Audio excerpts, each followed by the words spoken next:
আসসালামুয়ালাইকুম guys, welcome my home kitchen. আজ আমি আপনাদেরকে রুই পোস্ত বানিয়ে দেখাবো। আপনাদের যদি ভালো লাগে তা আপনারা লাইক করবেন, কমেন্ট করে জানাবেন, সাবস্ক্রাইব করবেন। এটা আমার ইউটিউবে প্রথম ভিডিও। আপনাদেরকে যদি ভালো লাগে তা আপনারা বানিয়ে দেখবেন ঘরে। আশা করি আপনাদেরকে ভালোই লাগবে। তো আসুন আজকে আমি রুই পোস্ত বানিয়ে দেখাই। তো আজকে আমি প্রথম থেকে আজকে রেডি করে রেখে দিয়েছি, আপনাদেরকে আমি দেখাই ভিডিও বানানোর জন্য। তো এটা পেঁয়াজ বাটা, এটা পোস্ত বাটা, এটা কাঁচা লঙ্কা রসুন বাটা, এটা জিরের গুঁড়ো, এটা ধনেপাতা কুচনো, এটা টমেটো বাটা, আর এটা আমি মাছটা প্রথম হলুদ নুন মাখিয়ে রেখে দিয়েছি। তেলটা গরম হয়ে গেছে, এবারে মাছগুলো আমি ভেজে নেব। দেখুন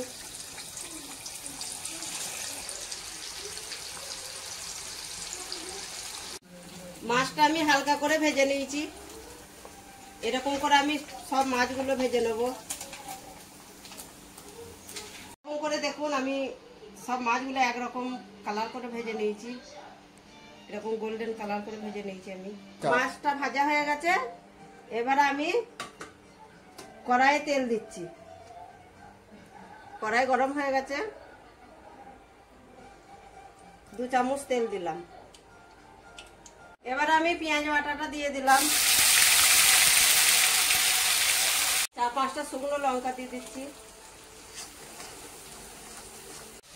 তারপর কাঁচা লঙ্কা আর রসুন বাটা দিয়ে দিলাম। তারপর 1/2 চামচ হলুদ গুঁড়ো, 1/2 চামচ লঙ্কার গুঁড়ো। নুনটা আপনারা স্বাদ অনুসার দিবেন, আমি আমার হিসেবে দিয়েছি। খানিকক্ষণ নাড়বেন, কাঁচা মশলার গন্ধটা না যেন থাকে। একটু পানি দিলাম, মশলাটা না যেন ধরে যায়। এরকম করে খানিকক্ষণ নাড়াচাড়া করবেন যাতে মশলাটা না যেন ধরে যায়। তারপর আমি দিয়ে দিলাম টমেটো বাটা। আমি একটু পানি দিয়ে দেবো, মশলাটা না যেন গন্ধ ছাড়ে আর ভালো করে পেকে যাবে। পোস্ত বাটা দিয়ে দেবো।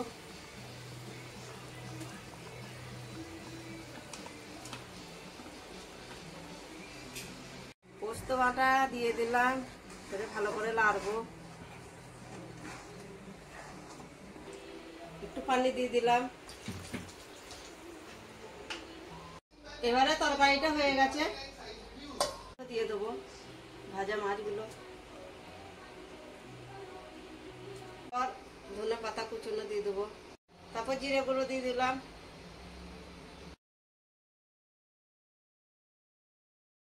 এবারে তরকারিটা হয়ে গেছে, দেখুন তরকারিটা কত সুন্দর হয়েছে। এবারে তুলে নেব।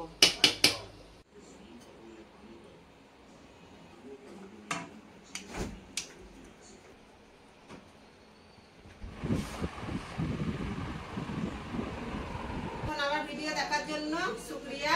ভালো লাগলে সাবস্ক্রাইব করবেন, লাইক করবেন, কমেন্ট করে জানাবেন কে কোথা থেকে বলছেন। যদি ভালোবাসা দেন তাহলে আমি আরো আগে যে ভিডিও বানাবো।